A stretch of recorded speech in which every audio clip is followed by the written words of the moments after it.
Today, we're diving deep into one of the most pivotal events of the 20th century, the Yalta Conference. This meeting, held in February 1945, brought together three of the most powerful leaders of World War II: Franklin D. Roosevelt, Winston Churchill, and Joseph Stalin. But what actually happened behind closed doors? Who benefited from the decisions made? And how did the conference shape the future of the world? Let's break it down. In the winter of 1945, the world was at a turning point. The Allied forces were closing in on victory in Europe, with Nazi Germany on the verge of collapse. But the war in the Pacific was still raging, and the post-war order was far from certain. The Big Three, Franklin D. Roosevelt, the President of the United States of America, Winston Churchill, the Prime Minister of the United Kingdom, and Joseph Stalin, the leader of the Soviet Union, met at the Lavidia Palace in Yalta, Crimea, to discuss the future of Europe, Asia, and the world after the war. The conference was not just about diplomacy. It was about power, influence, and the shape of the world to come. With the Axis powers nearly defeated, it was time to figure out who would have the greatest say in the post-war world. Let's meet the historic players at this historic meeting. The Big Three weren't just figureheads. They were the men who were shaping the future of the planet. Franklin D. Roosevelt was the President of the United States. He had led America through the Great Depression and was now guiding the country through his role as a global superpower in the midst of World War II. FDR's main goal at Yalta was to secure a lasting peace and establish the United Nations, an international body that would prevent future conflicts.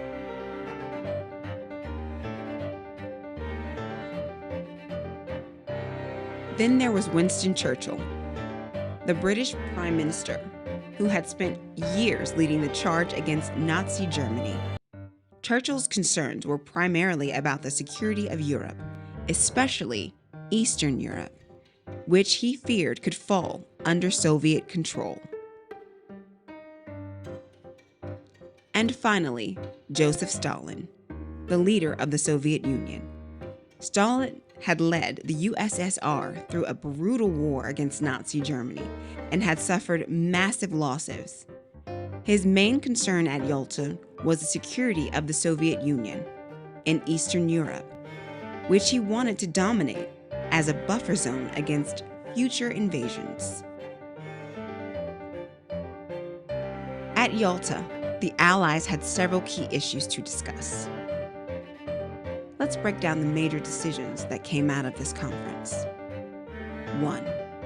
The division of Germany.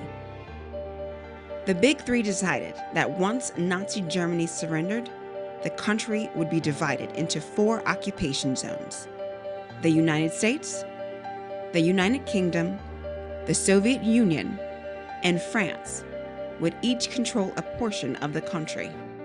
Berlin, located deep within the Soviet zone, would also be divided into 4 sections. This division would lay the groundwork for the eventual Cold War, as tensions between the US and the Soviet Union over control of Germany would escalate in the next years. Next, the creation of the United Nations. Roosevelt had long championed the idea of an international organization to prevent future conflicts. At Yalta, the Big Three agreed to establish the United Nations, which would include a Security Council where the US, the UK, the USSR, China, and France would have permanent seats with veto power. This was a major win for Roosevelt, who believed that a cooperative international system was crucial for long-term peace. One of the most controversial aspects of Yalta was Eastern Europe. Stalin made it clear that the Soviet Union needed a sphere of influence in the region for security reasons. The leaders agreed that free elections would be held in Eastern European countries, but in reality, Stalin quickly installed pro-Soviet governments throughout the region, turning it into a buffer zone for the USSR. This decision would have lasting consequences. It marked the beginning of Soviet dominance in Eastern Europe, which would be a major point of contention during the Cold War. Finally, there was the fate of Japan. Stalin promised to enter the war against Japan once Germany was defeated.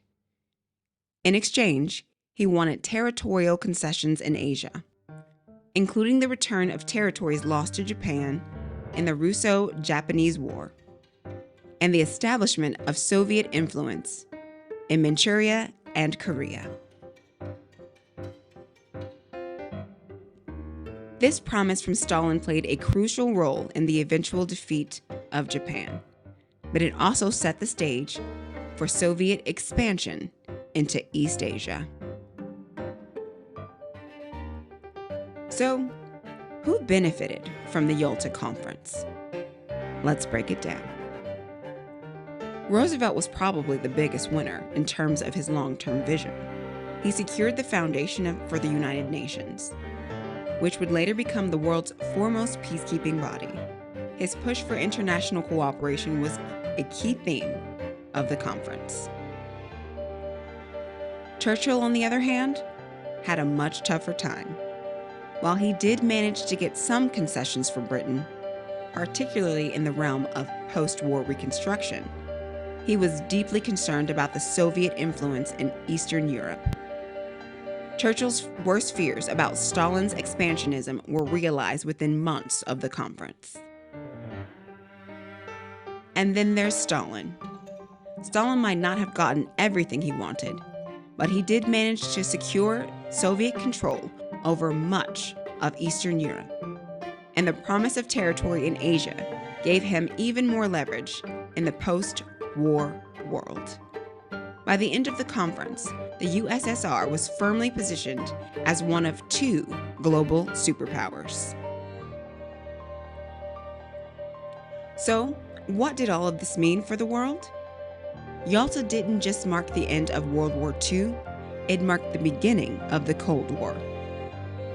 The agreements made at Yalta laid the foundation for the ideological and political divide between the Western democracies, led by the US, and the communist bloc, led by the Soviet Union. The division of Germany and the establishment of Soviet-dominated Eastern Europe led to tensions that would define global politics for the next 45 years.